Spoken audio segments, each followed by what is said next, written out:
Mind vault audio book पर आपका स्वागत है। कभी कभी लगता है न कि ये जिंदगी एक अजीब सी रेस बन गई है जहां हम सब बस भाग रहे हैं, और मजे की बात यह है कि हमें पता भी नहीं कि हम पहुंचेंगे कहां। इस भागदौड़ में जो सबसे पहली चीज हम खो देते हैं वो है एक सुकून भरी नींद। मिलिए रोहन से, जो बिल्कुल आपकी और मेरी तरह है। 28 साल का, एक सॉफ्टवेयर फर्म में काम करने वाला, जिसके सपने बड़े हैं और कॉफी का कप उससे भी बड़ा। रोहन को लगता था कि वो जिंदगी के हर प्रॉब्लम को सॉल्व कर सकता है, बस एक सही कोड या एक सही रूटीन की जरूरत है। लेकिन एक रात ऐसी आई जब उसका दिमाग कोड की तरह उलझ गया और नींद जैसे उससे नाराज होकर कहीं दूर चली गई। रोहन की रातें अब किसी मिलिट्री ऑपरेशन से कम नहीं थी। उसने इंटरनेट पर सब पढ़ लिया था। रात को ब्लू लाइट फिल्टर लगाना, कमरे का टेम्परेचर परफेक्ट रखना और सोने से ठीक 2 घंटे पहले खाना छोड़ देना। उसके कमरे में लैवेंडर के कैंडल जलते थे और बगल वाले टेबल पर एक सिप टी का प्याला रखा रहता था। लेकिन विडंबना देखिए, जितनी ज्यादा वो नींद की तैयारी करता, नींद उतनी ही दूर भागती। उसे लगता था कि अगर वो सही रूल्स फॉलो करेगा तो नींद को मजबूरन आना ही पड़ेगा। पर उसे ये नहीं पता था कि अच्छी नींद किसी एफर्ट का नतीजा नहीं, बल्कि कुछ न करने की कला है।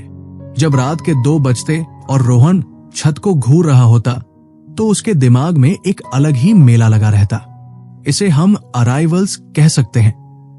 वो अनचाहे मेहमान जो बिना बुलाए चले आते हैं। जैसे ही वो आंखें मूंदता, एक आवाज आती, अगर कल सो नहीं पाया तो सुबह की मीटिंग का क्या होगा। फिर अचानक उसका दिल तेजी से धड़कने लगता। उसके पेट में एक अजीब सी गांठ महसूस होती। उसे लगता कि शायद उसे कोई बीमारी है या शायद उसका दिमाग खराब हो गया है। वो इस घबराहट से लड़ने की कोशिश करता, खुद को शांत करने के लिए गहरी सांसें लेता, लेकिन हर कोशिश उसे और ज्यादा जगा देती। असल में हमारा ये प्यारा सा दिमाग करोड़ों सालों से खतरे ढूंढने के लिए डिजाइन किया गया है। रोहन का अम्यगदला, जो दिमाग का छोटा सा अलार्म सेंटर है, उसे लग रहा था कि बिस्तर कोई खतरा है। जैसे कोई शेर सामने खड़ा हो, वैसे ही रोहन का दिमाग नींद न आने को एक इमरजेंसी की तरह देख रहा था। जब आप किसी शेर से लड़ते हैं तो आपका शरीर एड्रेनालाइन और कॉर्टिसोल छोड़ता है ताकि आप भाग सके या लड़ सके।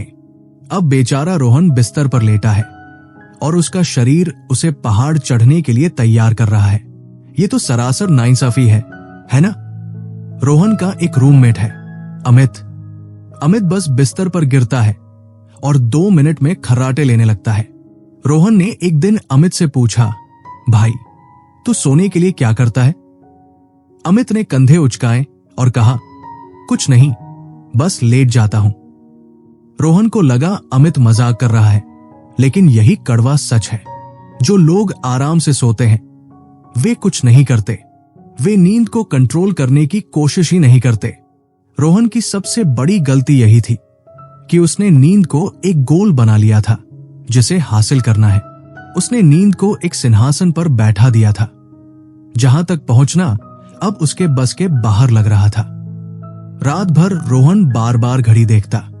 अच्छा, अब 3 बज गए, अगर अब सोया तो 4 घंटे मिलेंगे। फिर 4 बजे, अब तो सिर्फ 3 ही घंटे बचे हैं। ये क्लॉक वॉचिंग उसे और तनाव में डाल रही थी। उसने सोचा कि शायद उसे कोई नींद की गोली लेनी चाहिए, कोई ऐसी मैजिक पिल जो बस उसके दिमाग को ऑफ कर दे।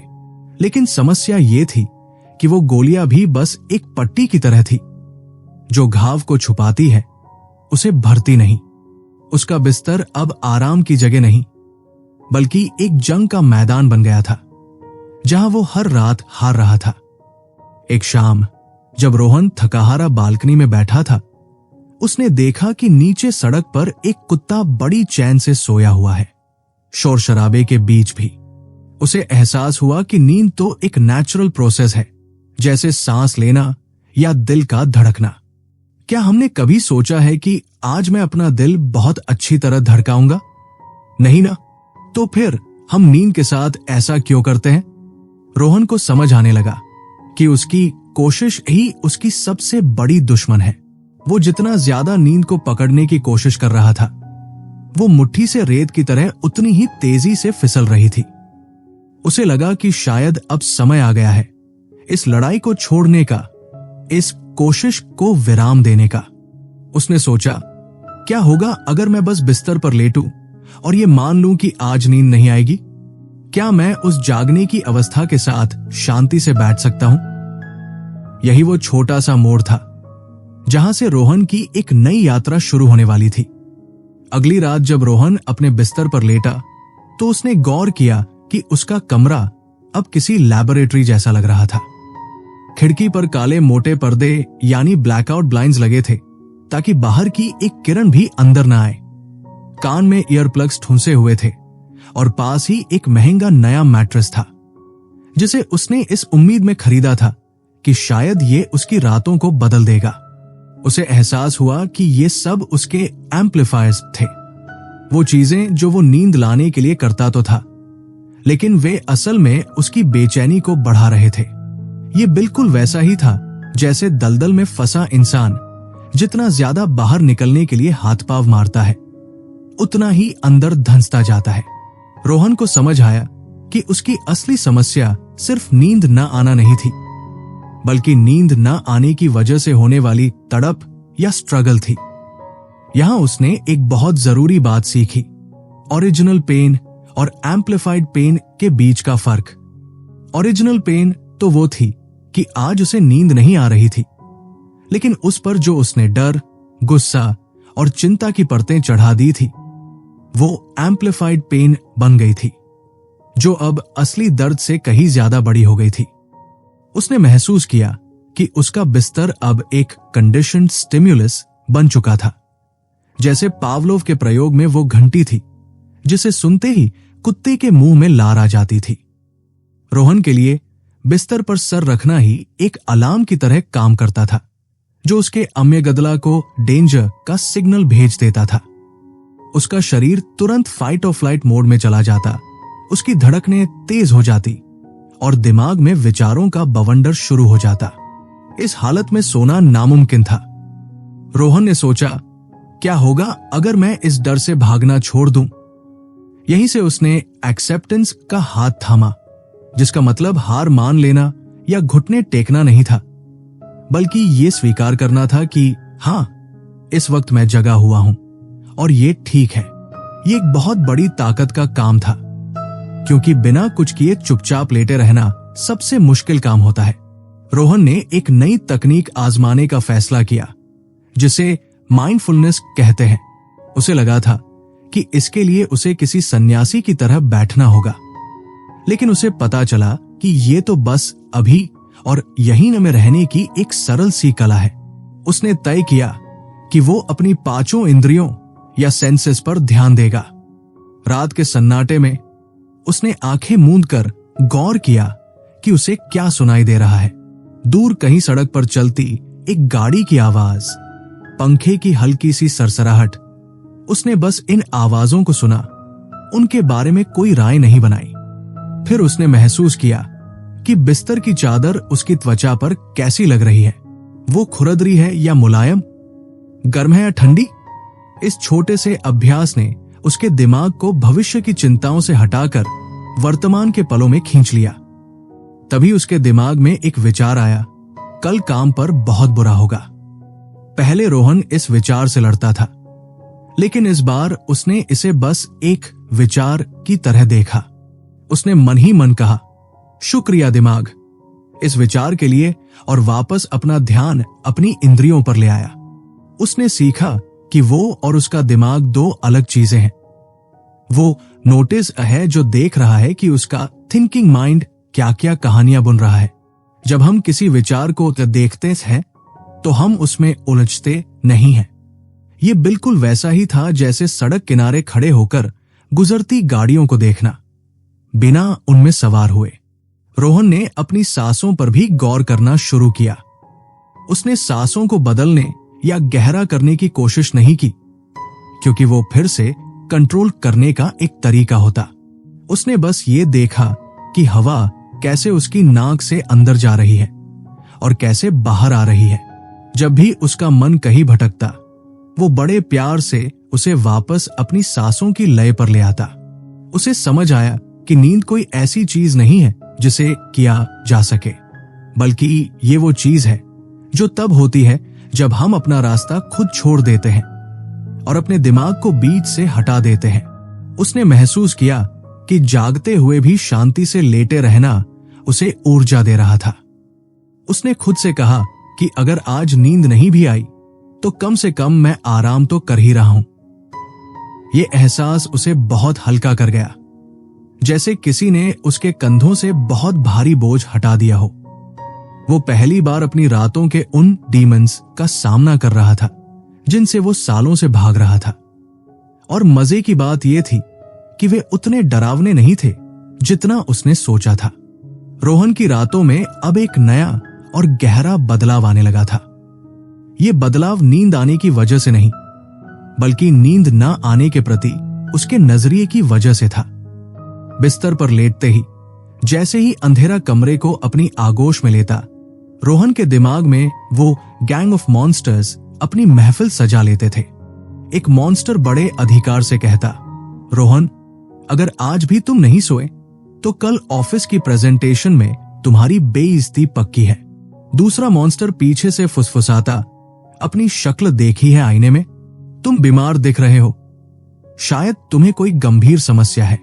पहले रोहन इन आवाजों से पागलों की तरह बहस करता था, उन्हें चुप कराने के लिए तर्क देता था, लेकिन अब उसने एक बिल्कुल अलग रास्ता चुना। उसने इन अनचाहे मेहमानों को वेलकम करना शुरू कर दिया था। जैसे ही कोई डरावना विचार उसके मन की चौखट पर दस्तक देता, वो घबराने के बजाय मन ही मन मुस्कुराकर कहता, आओ भाई, तुम्हारा ही इंतजार था, अंदर आकर बैठो। उसने अपने इन नियमित मेहमानों के मजेदार नाम रख दिए थे, जैसे the sleep perfectionist, the future coping specialist और द फेलियर एनालिस्ट। उसे एहसास हुआ कि जब वो इन्हें कोई लेबल या नाम दे देता है तो उनके शब्दों की धार कुंद हो जाती है। उसे समझ आया कि ये विचार सिर्फ उसके दिमाग के बनाए हुए नॉइज या शोर है, कोई परम सत्य नहीं। इस नेमिंग की प्रक्रिया ने उसके और उसके विचारों के बीच एक जरूरी दूरी पैदा कर दी थी। एक रात रोहन ने महसूस किया कि उसका दिल बहुत तेजी से धड़क रहा है और पेट में एक अजीब सी भारी गांठ महसूस हो रही है।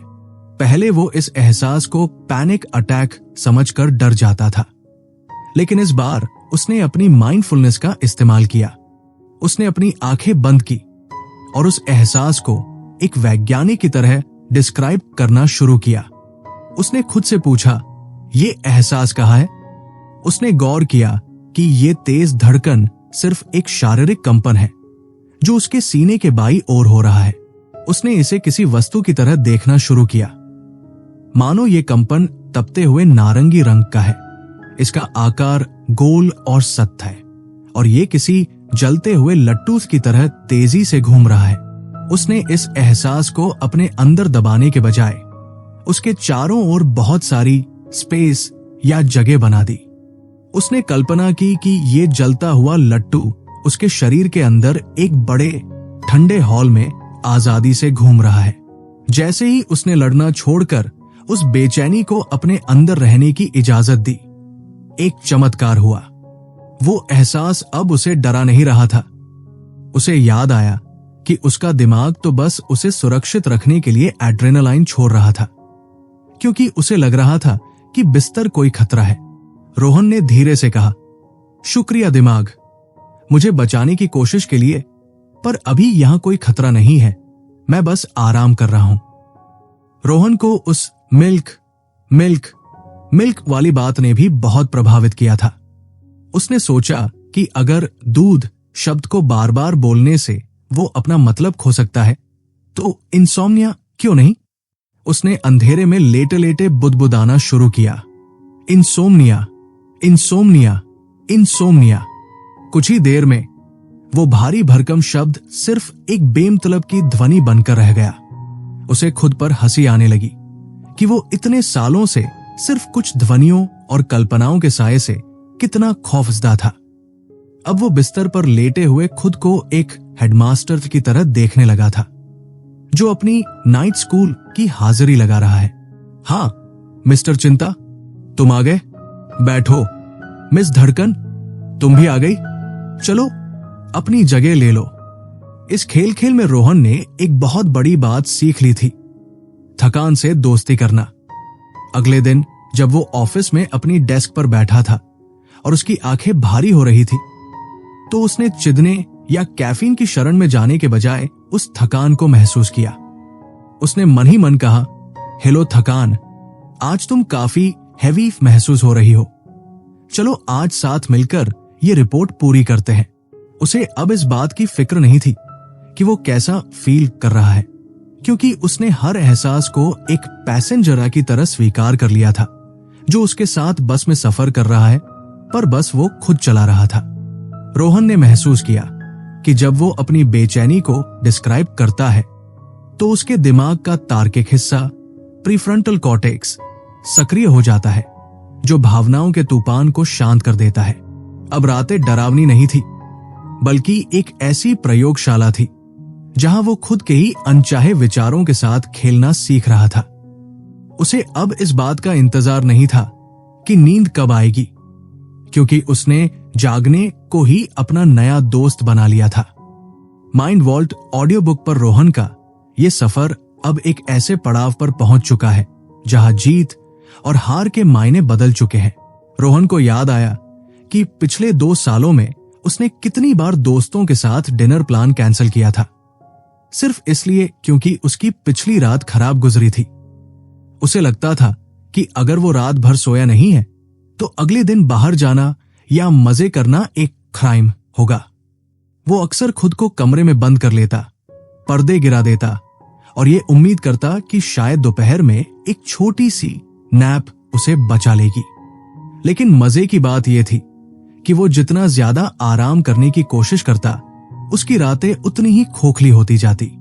उसे एहसास हुआ कि उसने अपनी पूरी जिंदगी को नींद के इर्द गिर्द घुमाना शुरू कर दिया था। जैसे ही सुबह सूरज उगता, उसका पहला विचार होता, आज मैं कितनी थकान महसूस कर रहा हूं, और इसी एक सवाल से उसके पूरे दिन का मूड तय हो जाता था। उसे लगने लगा था कि अच्छी नींद लेना उसका राइट नहीं, बल्कि एक स्ट्रगल बन गया है जिसे उसे हर हाल में जीतना है। तभी उसे अपने एक पुराने मेंटर की बात याद आई, जो बिल्कुल किसी बड़े भाई की तरह उसे समझाते थे। उन्होंने एक बार कहा था, रोहन, नींद भूख की तरह होती है।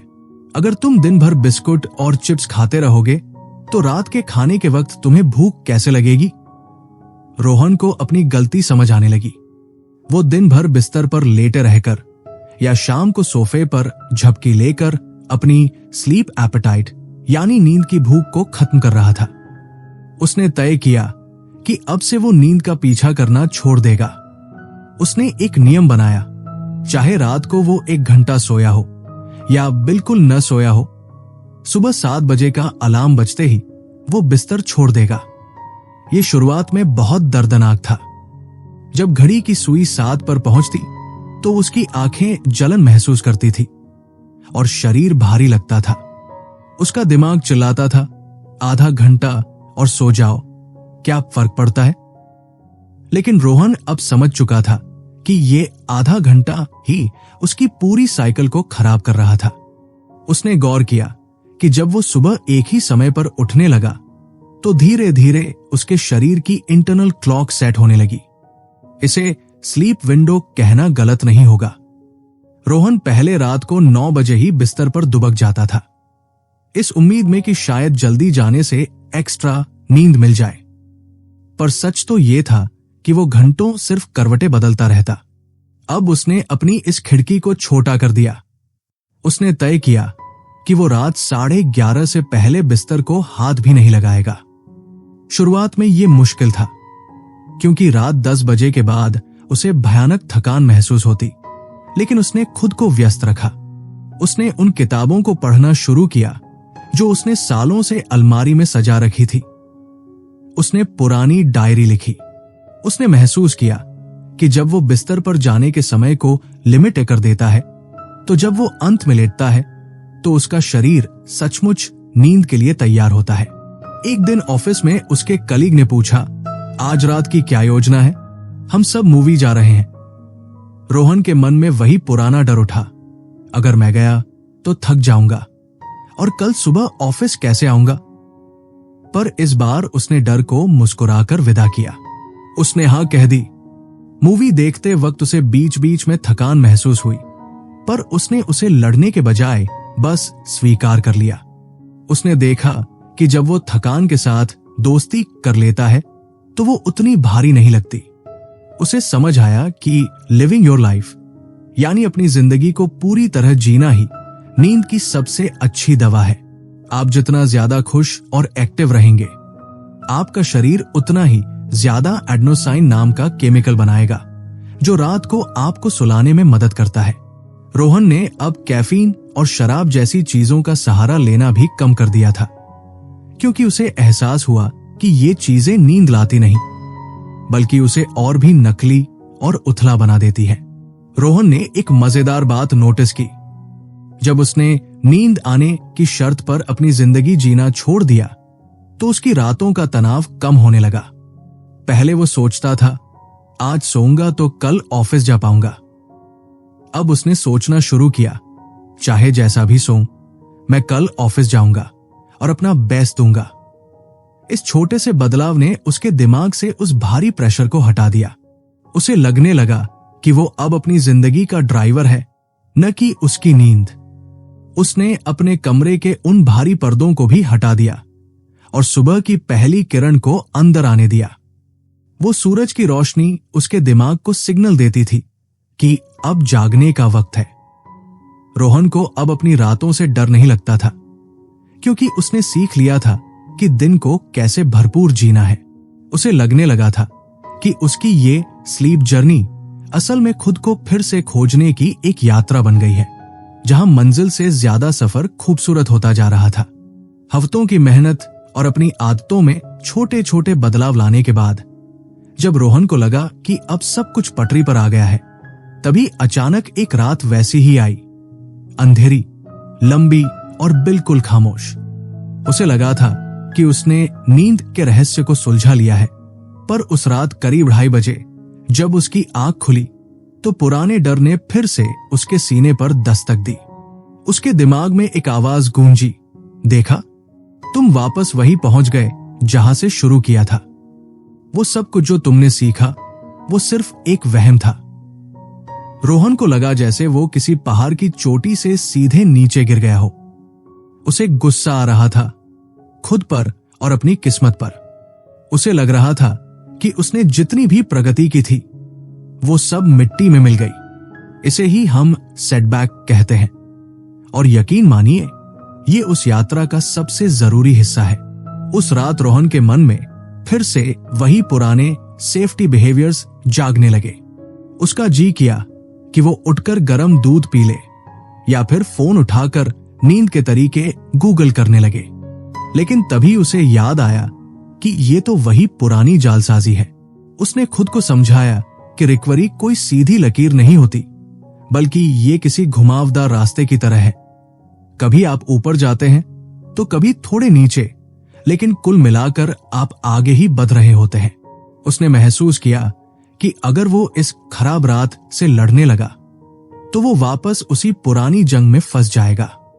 उसने बस एक गहरी सांस ली और अंधेरे कमरे को देखते हुए कहा, ठीक है, तो आज रात हम फिर से जाग रहे हैं, कोई बात नहीं। उसने उस रात की बेचैनी को भी वैसे ही स्वीकार किया जैसे उसने अपनी सफल रातों को किया था। अगली सुबह रोहन की आंखें सूजी हुई थी और सिर में हल्का सा भारीपन था।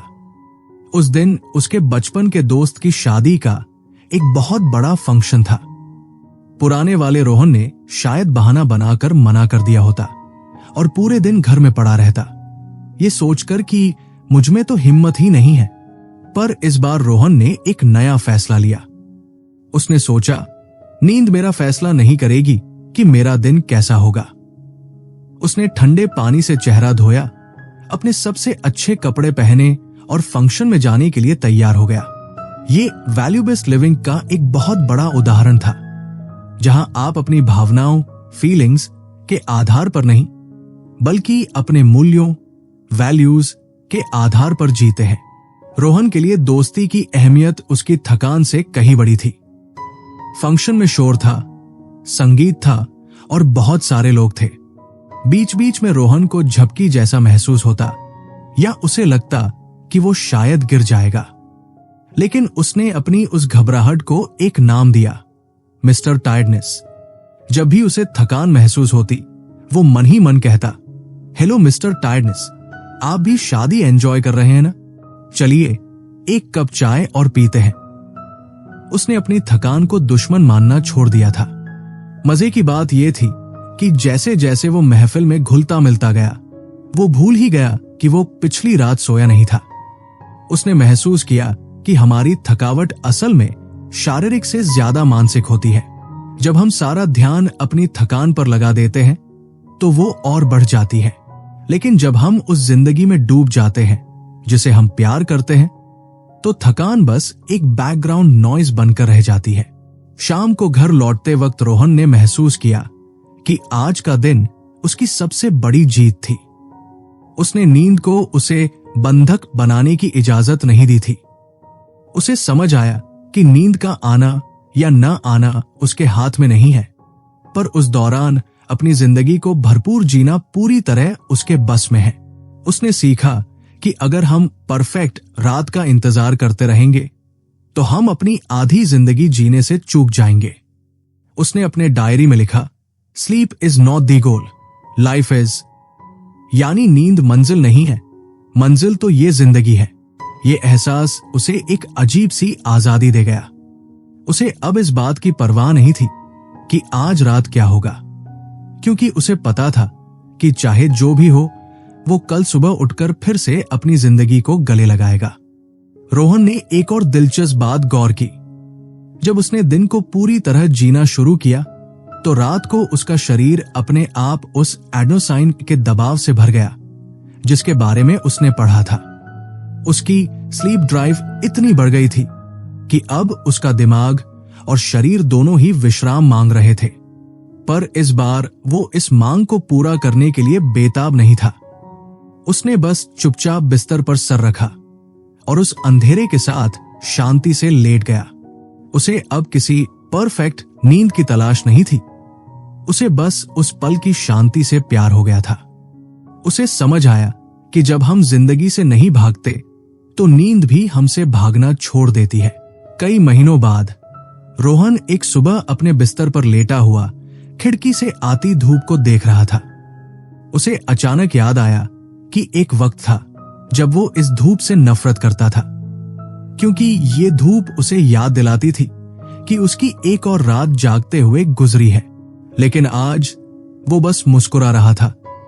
उसने अपने कमरे के कोने में रखे उस पुराने दराज को देखा जहां कभी नींद की गोलियां, अजीबोगरीब हर्बल चाय के डिब्बे और न जाने कितने स्लीप ट्रैकिंग गैजेट्स पड़े रहते थे।